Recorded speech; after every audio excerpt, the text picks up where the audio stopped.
नमस्कार विद्यार्थी मित्रांनो, मी doctor MP Shelke, department of economics. आज आपण economics of development BA-SY semester 3 topic आहे सस्टेनेबल डेव्हलपमेंट.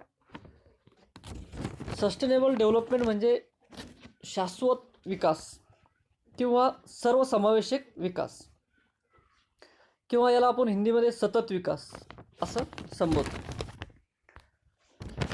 शाश्वत विकास म्हणजे काय हे पाहण्यासाठी आपण काही अर्थतज्ञांनी व्याख्या केलेल्या आहेत शाश्वत विकासाच्या, त्या आपण या ठिकाणी अभ्यासणार आहोत.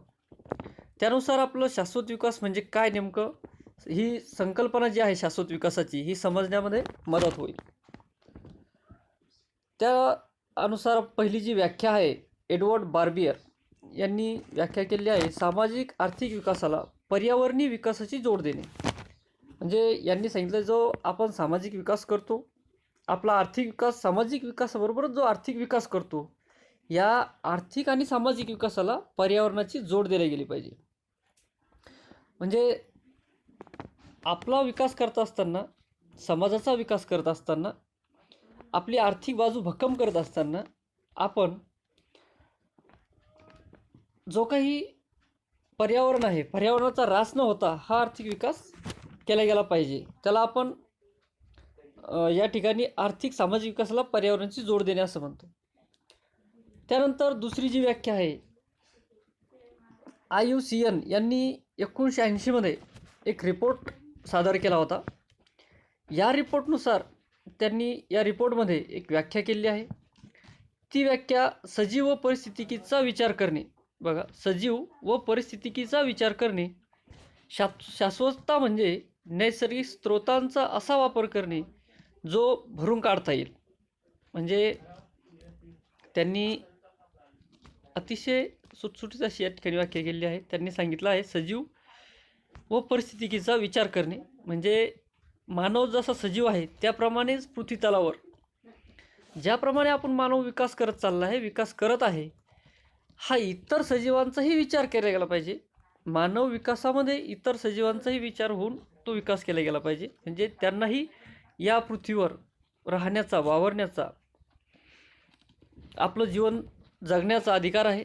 म्हणजे इतरही सजीवांचा आपण त्या ठिकाणी विचार केला पाहिजे. त्यांच्या प्रगतीला किंवा त्यांच्या राहण्याला किंवा त्यांना अडथळा येऊ नये या पद्धतीने मानवाने विकास केला पाहिजे असं या ठिकाणून आपलं दिसतं. तसंच शाश्वतता म्हणजे नैसर्गिक स्रोतांचा असा वापर करणे जो भरून काढता येईल. आपण जे काही नैसर्गिक स्रोत वापरतोय आपल्या गरजा पूर्ण करण्यासाठी, या स्रोतांचा वापर असा करायचा की ते भरून काढता आला पाहिजे. त्यानंतर तिसरी जी व्याख्या आहे, ही व्याख्या रॉबर्ट ॲलन यांनी केली आहे. आता रॉबर्ट यांनी जी व्याख्या केली, ही व्याख्या जी आहे, ही शाश्वतता म्हणजे चांगले आयुष्य, आयुष्य म्हणजे उच्च प्रतीचे मानवी जीवन व उच्च प्रतीची परिस्थितिकी. बघा, शाश्वतता म्हणजे चांगले आयुष्य. त्यांनी सांगितलेलं आहे सस्टेनेबल डेव्हलपमेंट म्हणजे काय, चांगलं आयुष्य जगणे. चांगले आयुष्य म्हणजे उच्च प्रतीचे मानवी जीवन. म्हणजे ज्याप्रमाणे आपण ह्युमन इंडेक्स पाहतो, HDI आपला, त्याच्यानुसार आपला GDP वाढला का, GDP आपला आर्थिक विकास कसा झाला, आपण आर्थिक विकासाची संकल्पना या अगोदर जी पाहिलेली आहे त्याप्रमाणे आपलं आयुष्य कसं पाहिजे की उच्च प्रतीचं किंवा परिस्थिती आपली उच्च प्रतीची पाहिजे असं त्यांनी सांगितलेलं आहे. आता जी पहिली आपण व्याख्या पाहिली, सामाजिक विकासाला आर्थिक विकास पर्यावरणाची जोड देणे, यामध्ये जर आपण विचार केला किंवा सजीव परिस्थितीचं जी 2 नंबरची व्याख्या याचाही विचार केला, तर आता काही शासन योजना राबवत असते, सस्टेनेबल डेव्हलपमेंटच्या काही योजना असतात, त्याच्यावर आराखडा किंवा अजून समोर आपण अभ्यास करणारच आहोत. त्यात काही पंचवार्षिक योजना असतील, यांचाही पंचवार्षिक योजनेतही याचा आपल्याला उल्लेख दिसतो सस्टेनेबल डेव्हलपमेंटचा. त्याप्रमाणे जर विचार केला, आता हा समृद्धी महामार्ग आहे, हा आर्थिक विकास आहे, हे एक आर्थिक विकासाचं आपण उदाहरण मानू. परंतु जर आपण सर्वसमावेशक विकासामध्ये किंवा शाश्वत विकासामध्ये याचा अभ्यास करत असाल तर हा शाश्वत विकास नाही. यामुळे कित्येक लाख शेतकरी जमीन, त्यांची जमीन गेली. फॉरेस्टचं जे जंगल होतं, शासनाकडे काही अधिकृतरित्या जंगल होतं, हे जंगल तोडलं गेलं, झाडे मोठ्या प्रमाणात तोडल्या गेली. आर्थिक विकास होतोय, परंतु सर्वसमाज किंवा शाश्वत विकास नाही येतो. म्हणजे पर्यावरणाची ऱ्हास होत चालला आहे मोठ्या प्रमाणात. त्याप्रमाणे दुसरी जी योजना आहे शेतकऱ्यांसाठी, सौर पॅनल आहे. सौर पॅनल हे सस्टेनेबल डेव्हलपमेंट किंवा शाश्वत विकासाचं एक उदाहरण आहे. कसं? सूर्यापासून जे ऊन आपल्याला प्राप्त होतं, त्यापासून आपण ती वीज निर्मिती करतो आणि ती वीज निर्मिती आपण शेतामध्ये शेतकऱ्यांची जे कोळशापासून वीज बनवतो, ह्याला पर्याय म्हणून ते वीज आपण वापरू शकतो. म्हणजे हे झालं सर्वसमावेशक उदाहरण. या दोन उदाहरणांतून तुम्हाला सर्वसमावेशक किंवा शाश्वत विकास म्हणजे काय हे लक्षात येईल. त्यानंतर चौथी जी व्याख्या आहे हर्मन डॅली यांची, यांनी शाश्वत विकासाच्या 3 कसोट्या मांडल्या आहेत हर्मन डॅली यांनी. पहिली कसोटी आहे पुनर्निर्मितीक्षम स्त्रोतांच्या निर्मितीचा वेग वापरापेक्षा जास्त असावा. बघा, पुनर्निर्मितीक्षम स्त्रोतांचा म्हणजे काही जे स्रोत आहे, आपण आपले आर्थिक विकास करत असताना काही स्रोत आहे त्याचा पुनर्वापर झाला पाहिजे. म्हणजे एकदा वापरलं की ते संपलं असं नसावं, त्याच्या स्रोतांचा परत परत तो वापर केला गेला पाहिजे. पहिली कसोटी आहे. दुसरी कसोटी आहे पुनर्निर्मितीक्षम पर्यायांच्या विकासाचा वेग वापरापेक्षा जास्त असावा. म्हणजे पुनर्निर्मितीक्षम जे पर्याय आहेत यांचा विकासाचा जो वेग आहे हे वापरापेक्षा जास्त असायला पाहिजे. त्यानंतर प्रदूषणाचा वेग पर्यावरणाच्या समावेशनाच्या क्षमतेपेक्षा जास्त नसावा. ज्याप्रमाणे आपण शहरीकरण वाढत चाललंय, झोपडपट्टी प्रकार वाढत चाललंय, मोठ्या प्रमाणात आपण कचरा किंवा प्रदूषण वाढत चाललंय. ही प्रदूषण जो कचरा आहे याचा जो प्रदूषणाचा वेग आहे हा आपला दिवसेंदिवस वाढत चालला आहे. तसंच पृथ्वीवरलं प्रदूषण असेल किंवा पृथ्वीबाहेरचं प्रदूषण आपण करत आहोत. यामुळं जे काही मानवाला हानी आहे त्यामुळे रोगराई, बिमाऱ्या ह्या वाढत चालल्यात. म्हणजे आपण केलेल्या प्रदूषणात किंवा आपल्या आर्थिक विकास करत असताना आपण जे काही प्रदूषण करतो यामुळे मानवजातीच हानी पोहोचते किंवा त्याला सर्वसमावेशक विकास किंवा शाश्वत विकास असं म्हणता येणार नाही. त्यानंतर पाचवी जी व्याख्या आहे हार्लेम ग्रुटलँड किंवा ग्रुटलँड यांनी एक व्याख्या केलेली आहे. ही व्याख्या आहे विकास शाश्वत होण्यासाठी वर्तमानकालीन गरजा अशा पद्धतीने पूर्ण झाल्या पाहिजेत जेणेकरून भावी पिढीच्या गरजा पूर्ण करण्यावर परिणाम होणार नाही. यांनी अतिशय सुटसुटीत आणि चांगली अशी व्याख्या केली गेली आहे. या व्याख्याचा आपण समोरही अभ्यास करणार आहोत. यामध्ये ज्याप्रमाणे यांनी शाश्वत विकासाची व्याख्या केली आहे म्हणजे वर्तमानकालीन गरजा अशा पद्धतीने पूर्ण झाल्या पाहिजेत. म्हणजे आज आपण जे काही खनिज संपत्ती वापरतोय, कोळसा असेल, पेट्रोल असेल, डिझेल असेल, रॉकेल असेल, हे जमिनीतून जी खनिज संपत्ती काढतोय किंवा पर्यावरण असेल, पर्यावरणाचे झाडझुडपे असेल, जंगल, याचा जो वापर करतोय हा अशा पद्धतीने केला पाहिजे की आताच्या आपल्या गरजा तर भागल्याच पाहिजे, पण येणारी जी भविष्यातली पिढी आहे या पिढीच्याही गरजा ह्या पूर्ण झाल्या पाहिजे. कारण की जसा आपला हक्क त्या याच्यावर आहे, ज्या पर्यावरणाच्या स्रोतावर आपला हक्क आहे, तसा येणाऱ्या पिढीचाही हक्क आहे की त्या येणाऱ्या पिढीनं आपलं विचारायला नको की तुम्ही तुमचा किंवा स्वतःचा विकास करण्यासाठी, स्वतःच्या गरजा भागवण्यासाठी आमच्या हक्काचं घेतलं किंवा आमच्या हक्काचं तुम्हीही वापरलं, म्हणजे एवढाही वापर व्हायला नको असं आपण यामध्ये पाहणार आहोत. त्यानंतर यावर आपण संयुक्त राष्ट्रानं किंवा भारतानं किंवा इतर देशांनी काय जे हे केलेत उपाययोजना सस्टेनेबलसाठी कुठं परिस्थिती झाल्यात, कोणत्या परिस्थिती झाल्यात, त्या संयुक्त राष्ट्रसंघाची परिषद आहे ते आपण पाहणार आहोत. जी पहिली परिषद आहे सर्वसमावेशक विकासासाठी ही कुठून सुरुवात झाली सर्व सस्टेनेबल डेव्हलपमेंटला, शाश्वत विकासाला, ते आपण बघूयात.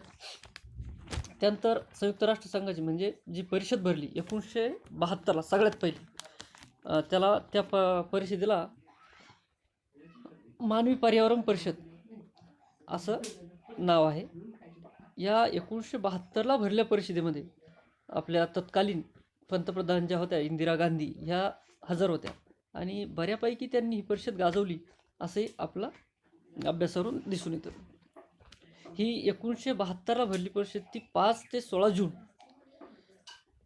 स्टॉकहोम स्वीडन या ठिकाणी ती परिषद झाली. त्या परिषदेचे परिणाम म्हणून भारताने लगेच हे 3 कायदे स्वीकारले. म्हणजे 3 कायदे केले या परिषदेमध्ये. 3 कायदे करण्यात आले. ते 3 कायदे होते वाईल्ड लाईफ प्रोटेक्शन ॲक्ट पहिला जो आहे. 3 कायदे केले. या 3 कायद्यातला जो पहिला कायदा आहे तो आहे वाईल्ड लाईफ प्रोटेक्शन ॲक्ट आहे 1972. त्यानंतर दुसरा जो आहे फॉरेस्ट कन्झर्वेशन ॲक्ट 1980चा करण्यात आला. त्यानंतर द इन्व्हायरमेंटल प्रोटेक्शन ॲक्ट 1986. हे 3 कायदे त्यावेळेस करण्यात आले. 1983मध्ये आयोग स्थापन करण्यात आला. त्याच्या अध्यक्ष होत्या ग्रुटलेंड. आपण जे हार्मन ग्रुटलेंड यांची ही जी 5वी व्याख्या पाहिली, यांनी ह्या त्या आयोगाच्या अध्यक्ष होत्या. त्यांनी 1987मध्ये अहवाल सादर केला. म्हणजे बघा 1983ला जे काही कमिशन स्थापन करण्यात आलं म्हणजे 83, 84, 85, 86 आणि 87 म्हणजे 3 वर्षानंतर त्यांनी जो अहवाल सादर केला ग्रुटलेंड यांनी, या अहवालामध्ये सादर केला. आयोगाचे नाव होतं पर्यावरण विकास आयोग. जे आयोग स्थापन केलं होतं त्या आयोगाचं नाव होतं पर्यावरण विकास आयोग. त्या अहवालाचं नाव होतं कॉमन फीचर्स म्हणजे आपले सर्वांचे भविष्य काय, असं त्या अहवालाचं नाव होतं. त्यानंतर आपण बघणार आहोत रिओ ब्राझीलमध्ये 1992. त्यानंतर जी परिषद भरली बघा, ही झाली पहिली परिषद. त्यानंतर रिओ ही एक परिषद भरली ब्राझीलच्या रिओ या ठिकाणी. रिओ दी जानेरिओ म्हणून ते एक शहर आहे ब्राझीलमध्ये. 1992मध्ये ही परिषद भरली. दुसरी वसुंधरा परिषद म्हणजे अर्थ समिट ऑर रिओ समिट असं त्याचं नाव होतं 1992. 3 ते 14 जून आकडेवारी लक्षात ठेवा. ही 3 ते 14 जून 1992 रिओ दी जानेरो येथे ही परिषद भरली होती. यामध्ये रिओ डिक्लेरेशन घोषणापत्र होतं यांचं. त्याचं तत्व काय किंवा दिशा काय असणार आहे. पहिले त्या घोषणापत्रामध्ये 27 तत्वे होते, 4 भाग व 40 प्रकरणे यामध्ये होते. बघा या परिषदेमध्ये 27 तत्व, 4 भाग व 40 प्रकरणं होते. त्यानंतर दुसरं होतं अजेंडा 21 म्हणजे अजेंडा 21 विकासाचा अजेंडा काय असावा. त्यात विकासाचा अजेंडा काय असावा हे एक होतं. त्यानंतर फॉरेस्ट प्रिन्सिपल्स म्हणजे काही तत्त्व होती वने व जंगला संदर्भात पर्यावरणासाठी, ती 15 तत्त्व होती. आता आपण अजेंडा 21 याचं थोडंसं बघणार आहोत. अजेंडा 21वर फोकस करणार आहोत. अजेंडा 21 भाग 1 सामाजिक आणि आर्थिक परिणामी. भाग 1 मध्ये काय होतं, सामाजिक आणि आर्थिक परिणाम. त्यानंतर भाग 2 विकासासाठी स्रोत संवर्धन आणि व्यवस्थापन. भाग 2 मध्ये होतं विकासासाठी स्रोत संवर्धन आणि व्यवस्थापन होतं. नंतर त्यातला जो तिसरा भाग होता हा प्रमुख गटांच्या भूमिकेचे सबलीकरण म्हणजे तरुण, मुले, स्त्रिया इतर जे काही प्रमुख गट आहेत यांचं सबलीकरण करणे हा त्यामध्ये समावेश होता. भाग 4 होतं अंमलबजावणीचे मार्ग. तर अंमलबजावणीचे मार्ग काय असावेत, कशी अंमलबजावणी करावं हे त्यामध्ये भाग 4 मध्ये आपण पाहायला मिळतं. अजेंडा 21 हा मुख्यतः दारिद्र्य निर्मूलन, लोकसंख्या वाढ आणि एकूण राहणीमान सुधारणासाठी होता. म्हणजे अजेंडा 21 म्हणजे दारिद्र्याचं निर्मूलन व्हावं, दारिद्र्याचं प्रमाण कमी व्हावं, लोकसंख्या वाढ आटोक्यात आणण्यात यावी आणि एकूण राहणीमान जे आहे आपलं हे सुधारणा होईल राहणीमानामध्ये. हा अजेंडा या सगळ्यामध्ये आर्थिक व सामाजिक रचनेवर भर देतो. म्हणजे बघा आर्थिक आणि जे सामाजिक रचना आहे याच्यावर जास्त भर द्यायला गेला आहे अजेंडा 21 मध्ये. मुले, तरुण, स्त्रिया यांच्या विकासावर याच्यामध्ये भर देण्यात आलेला आहे.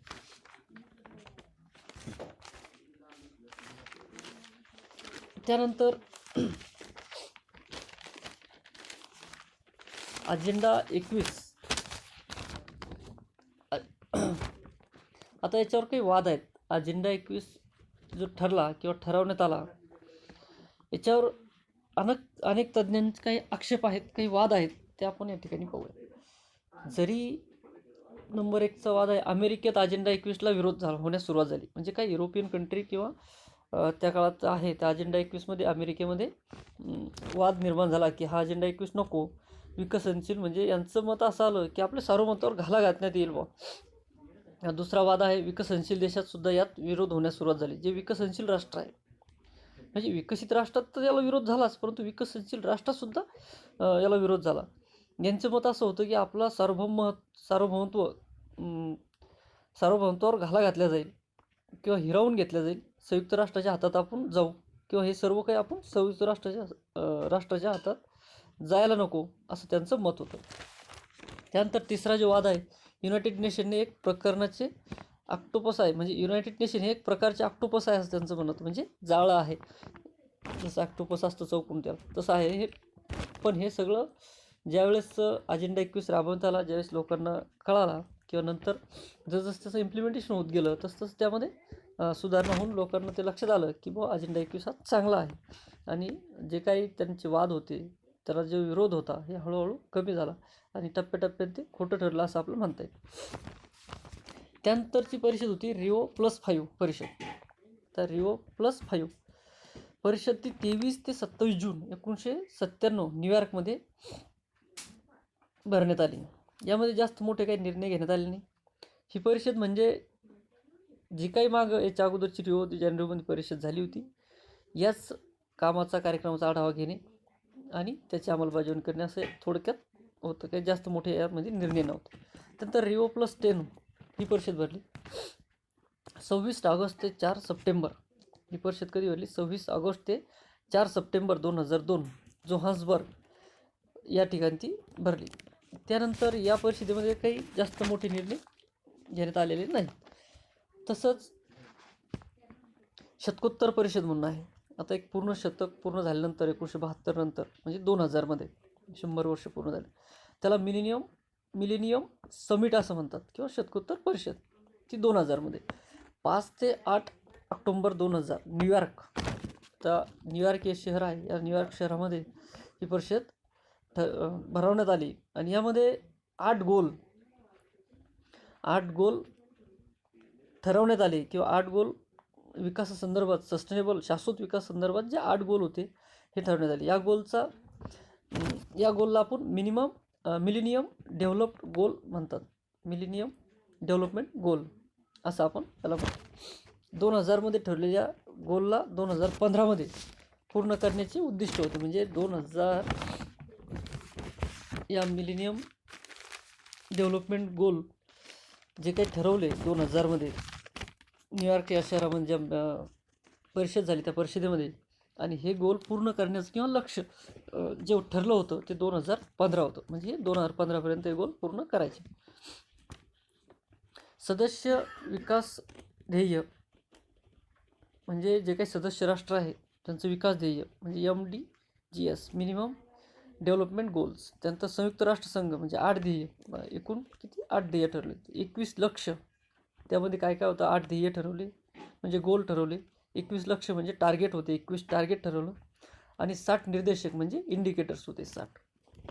भारत आता हे ठरवलं संयुक्त राष्ट्रसंघाने, परंतु यामधलं भारतानं काय घेतलं, काय स्वीकारलं? मग भारतानं म्हणजे हे सर्व राष्ट्रांसाठी ठरवण्यात आले होते, पण त्यातून ज्या ज्या राष्ट्राला जे जे योग्य वाटेल किंवा जे जे आपलं सुटेबल असेल ते आपण स्वीकारायचं असं त्यामध्ये होतं. त्यामध्ये मग भारतानं 8 ध्येय म्हणजे 8 गोल स्वीकारले आणि 21 लक्ष होते, त्यातले 12 लक्ष भारताने स्वीकारले, म्हणजे टार्गेट स्वीकारले. त्यानंतर 35 निर्देशक म्हणजे 60 एकूण निर्देशक होते, यातले 35 निर्देशक हे भारतानं, इंडिकेटर्स ते भारतानं स्वीकारले. आता 8 ध्येय कोणकोणती होती? भारताने जे स्वीकारलेले होते 8 ध्येय म्हणजे पूर्ण ध्येय होते, जे ठरलेले ते सगळे ध्येय भारताने स्वीकारले. पहिलं ध्येय होतं दारिद्र्य आणि उपासमार निर्मूलन. दुसरं ध्येय होतं वैश्विक प्राथमिक शिक्षण. तिसरं ध्येय होतं लैंगिक समानता व स्त्री सशक्तीकरण. चौथं होतं बालमृत्यू दर कमी करणे, माता मृत्यूदर कमी करून आरोग्य सुधारणे, एड्स मलेरिया इत्यादी आजार उपचार करणे, पर्यावरण शाश्वतता टिकवणे. बघा, पर्यावरणाची शाश्वतता टिकवणे, जागतिक विकासात भागीदारी इत्यादी गोल किंवा ध्येय असल्याचे आपलं दिसून येते. यामध्ये आता पहिलं जे गोल किंवा ध्येय आपण हे ध्येय थोडेसे बघणार आहोत. जे काही ठरलेले 8 ध्येय आहेत हे आपण थोडक्यात अभ्यासू, म्हणजे आपल्याला थोडं शाश्वत विकास कल्पना लक्षात येईल. पहिलं जे ध्येय होतं हे होतं दारिद्र्य व उपासमार निर्मूलन. त्यामध्ये $1.25 कमी उत्पन्न असणाऱ्या लोकांचे प्रमाण, म्हणजे बघा $1.25 कमी उत्पन्न असणाऱ्या लोकांचे प्रमाण 1990 मधील प्रमाणापेक्षा निम्म्यावर आणणे. 1990 म्हणजे प्रमाण होतं त्यापेक्षा निम्म्यावर आणायचं. तर दुसरं जे दारिद्र्य निर्मूलन म्हणलं, दुसरं जे हे होतं बेरोजगार तसेच स्त्रिया व तरुण बेरोजगार या सर्वांना पूर्ण उत्पादक रोजगार पुरवणे. त्यानंतर त्या म्हणलं पहिल्यातलं दारिद्र्य म्हणलं उपासमारी सहन करणाऱ्या लोकांचे प्रमाण 1990 मधील प्रमाणापेक्षा निम्म्यावर आणणे. त्यानंतर दुसरं जे ध्येय होतं, जे गोल होता, हा होता वैश्विक प्राथमिक शिक्षण. बघा पहिलं ध्येय कशावर होतं आपलं, दारिद्र्यावर. दुसरं ध्येय होतं प्राथमिक शिक्षणावर ध्येय होतं. हे ध्येय होतं जगभरातील मुले तसेच मुलींचे प्राथमिक शिक्षण पूर्ण होईल या दृष्टीने प्रयत्न करणे. जगभरातील पूर्ण मुले व मुली ज्यांचं वय म्हणजे प्राथमिक शिक्षण हे पूर्ण होईल अशा दृष्टीने प्रयत्न करणे, हे पहिलं. दुसरं हे होतं. तिसरं जे ध्येय होतं, जे गोल होता तिसरा, हा लैंगिक समानता व स्त्री सशक्तीकरण. बघा यामध्ये 2005 अखेर प्राथमिक व माध्यमिक शाळांमधील मुलामुलींमधील असमानता म्हणजे मुलींच्या संख्येतील गळती इत्यादी दूर करणे व 2015पर्यंत शिक्षणाच्या सर्व पातळीमधील ही असमानता दूर करणे असं ठरलं होतं. म्हणजे दुसरं आणि तिसरं हे शिक्षणासंदर्भात होतं. त्यानंतरचं जे आहे चौथं जे गोल आहेत किंवा ध्येय आहे, हे बालमृत्यूदर कमी करणे, ते आरोग्यासंदर्भात आहे. त्यामध्ये 5 वर्षाच्या आतील बालकांमधील बाल मृत्यूदर 1990च्या दरापेक्षा 2/3 कमी करणे. त्यानंतर जे ते पाचवं ध्येय होतं किंवा पाचवा गोल होता, हा माता आरोग्य सुधारणे. माता आरोग्य सुधारणे म्हणजे जसं चौथं, पाचवं आणि सहावं पण जे हे आहे ध्येय आहे, हे आरोग्यासंदर्भात आहे. माता आरोग्य सुधारणे, माता मृत्यूदर 1990च्या दरापेक्षा 3/4 कमी करणे व 2015 अखेर प्रजनन स्वास्थ्य सर्वांपर्यंत पोहोचवणे. सहावं जे ध्येय होतं एड्स, मलेरिया इत्यादी आजारावर उपचार करणे. आता 2015पर्यंत एड्सचे प्रमाण निम्म्यावर आणून त्यानंतर प्रसाराचा वेग उलट करणे. 2010पर्यंत सर्व एड्स बाधितांना उपचार होईल यासाठी प्रयत्न करणे. 2015पर्यंत मलेरिया व इतर गंभीर आजारांचे प्रमाण निम्म्यावर आणून त्यानंतर प्रसाराचा वेग उलट करणे. हे झालं पहिलं जे हे झाले सहावं ध्येय किंवा गोल. त्यानंतर सातवं पर्यावरण शाश्वतता टिकवणे. पर्यावरण शाश्वतता टिकवणे म्हणजे आता हे पर्यावरणासंदर्भाचं ध्येय आहे. देशाच्या योजनांमध्ये व ध्येयांमध्ये शाश्वत विकासाचे तत्त्व अवलंबणे, म्हणजे 2010पर्यंत जैवविविधता नष्ट होण्याचा वेग कमी करून 2015पर्यंत जैवविविधतेची जी हानी होत आहे, जैवविविधतेतील जी काही हानी होत ती कमी करणे. 2015 अखेर अधिकाधिक लोकांना पिण्याची व मूलभूत स्वच्छता पुरवणे, पिण्याचे पाणी व मूलभूत सुविधा पुरवणे. 2020पर्यंत झोपडपट्ट्यांतील विकास, किमान 10 कोटी लोकसंख्येच्या राहणीमानात विशेष सुधारणा करणे. बघा त्यानंतर जागतिक 8वं जे ध्येय होतं, हे जागतिक विकासात भागीदारी होती. आता जागतिक विकास भागीदारी म्हणजे काय, खुली नियमबद्ध सतर्कता, शोषण विरहित व्यापारी व आर्थिक व्यवस्था तयार करणे. गरीब व स्थित देशांना गरज भागविणे, म्हणजे गरीब जे देश आहेत यांची गरज भागवणे इत्यादी प्रकारचे हे ध्येय, हे गोल आपण पाहिलेत, हे गोल होते. त्यानंतर आता हे जे गोल आहेत, हे गोल जे आपण बघितले, पहिला जे गोल आहे हा दारिद्र्य व उपासमार होता. दुसरा जो गोल आहे वैश्विक प्राथमिक शिक्षण. तिसराही प्राथमिक शिक्षण होता. चौथा, पाचवा आणि सहावा जो गोल आहे आरोग्यविषय होता. आणि 7वा पर्यावरणावर आणि 8वा जो आहे ही जागतिक भागीदारी, याच्यावर व्यापार वगैरे उद्योगावर होता. आता इत्यादी गोल आपण जे पाहिलेत, यामध्ये आपण थोडक्यात विकसनशील बेटे जे 8वा गोल आहे जागतिक विकासाची भागीदारी, त्यातला विकसनशील बेटे व भविष्यष्ठित देशांना गरजा भागविणे. त्यानंतरचा त्यातला मुद्दा आहे देशाच्या कर्जाचे प्रश्न सोडविणे. औषधी वाजवी किमतीत तसेच मिळण्यासाठी प्रयत्न करणे. खाजगी क्षेत्रांच्या सहकार्याने आधुनिक तंत्रज्ञानाचे फायदे उपलब्ध करून देणे इत्यादी या जागतिक भागीदारीमध्ये आपण पाहायला मिळतं.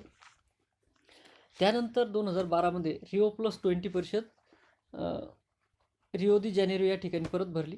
त्याचा चर्चेचा जो विषय होता हा होता समुद्र, जल, अन्न व पोषण सुरक्षा, दारिद्र्यविरुद्ध लढा देण्यासाठी शाश्वत विकास, अर्थव्यवस्थीय व वित्तीय संकटांना उत्तर म्हणून शाश्वत विकास, सर्वांसाठी शाश्वत ऊर्जा, शाश्वत विकासाचे अर्थशास्त्र, तसेच उत्पादनाच्या आणि वापराच्या शाश्वत पद्धती, शाश्वत शहरे आणि नाविन्यता, बेरोजगारी, चांगले काम, स्थलांतरण व वने इत्यादी 2012 म्हणजे रिओ+20 परिषद भरली. त्यामधले हे काही चर्चेचे विषय होते, आपण हे थोडक्यात पाहिले.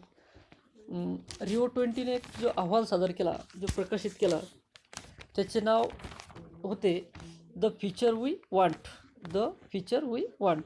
आपल्याला कोणते फ्युचर पाहिजे किंवा कोणते फ्युचर पाहिजे, कोणते भविष्य पाहिजे, असं आपल्याला कोणते भविष्य पाहिजे हे त्यामध्ये होतं. या परिषदेत 2 संकल्पना जन्माला आल्या, त्या म्हणजे ग्रीन इकॉनॉमी आणि शाश्वत विकास. ग्रीन इकॉनॉमी आणि शाश्वत विकास हे लक्षात ठेवा, 2 संकल्पना. त्यानंतर 2015मध्ये न्यूयॉर्क शहरात ही परिषद भरवण्यात आली. शाश्वत विकास परिषद सस्टेनेबल डेव्हलपमेंट समिट या परिषदेत 17 प्रकारचे गोल ठरवण्यात आले आहेत. SDG म्हणजे सस्टेनेबल डेव्हलपमेंट गोल्स. हे गोल्स आपणास 2030पर्यंत पूर्ण करायचे आहेत. त्यामध्ये शाश्वत विकास ध्येय, त्यानंतरचं होतं शाश्वत विकासाचे ध्येय. त्यामध्ये सस्टेनेबल डेव्हलपमेंट गोल्स म्हणजे संयुक्त राष्ट्रसंघ 17 ध्येय ठरवण्यात आले, 169 लक्ष्य आणि 231 निर्देशक म्हणजे इंडिकेटर्स. म्हणजे बघा, संयुक्त राष्ट्रसंघाने ज्या ठरवले त्या सस्टेनेबल डेव्हलपमेंट गोलमध्ये शाश्वत विकासची परिषद ठरली 2015मध्ये जी न्यूयॉर्क या ठिकाणी भरली. या परिषदेचे काही गोल आहे ते आहेत 17 ध्येय ठरवली या ठिकाणी, 169 लक्ष्य म्हणजे टार्गेट आणि 231 निर्देशक म्हणजे इंडिकेटर्स ठरवले. भारताने सर्व गोल स्वीकारले आहेत. त्यामधले आपण थोडक्यात कोणकोणते गोल आहेत ते बघूयात. दारिद्र्य निर्मूलन, उपासमार निर्मूलन, चांगले आरोग्य, दर्जेदार शिक्षण, लैंगिक समानता, शुद्ध पाणी आणि स्वच्छता, पुनर्निर्मिती, क्षम ऊर्जा, चांगला रोजगार आणि आर्थिक वाढ, नाविन्यता आणि पायाभूत सुविधा, असमानतेत घट, शाश्वत शहरे आणि शाश्वत समाजाचा जबाबदार वापर, संसाधनाचा जबाबदार वापर, पर्यावरण बदलावर कृती, जंगल जीवन, भूजीवन, शांतता आणि न्याय इत्यादी ध्येय जागतिक विकासात भागीदारी हे इत्यादी ध्येय शाश्वत विकास या ठिकाणी ठरले. आता सस्टेनेबल त्यांनी जी ग्रीन GDP आणि ग्रीन डेव्हलपमेंट कसं होतं म्हणजे कसं मोजतं. आता ग्रीन या ठिकाणी शाश्वतता या 2 संकल्पना समोर आल्या. ग्रीन GDP म्हणजे काय नेमकं थोडक्यात आपण सांगू आणि थांबूया. पर्यावरणाचा ऱ्हास व स्रोतांचा ऱ्हास वजा करून, बघा, पर्यावरणाचा ऱ्हास व स्रोतांचा ऱ्हास वजा करून ग्रीन GDP मोजते. तर आज आपण शाश्वत विकास किंवा सस्टेनेबल डेव्हलपमेंट किंवा सतत विकास ही संकल्पना अभ्यासली. आपण थांबूयात. धन्यवाद.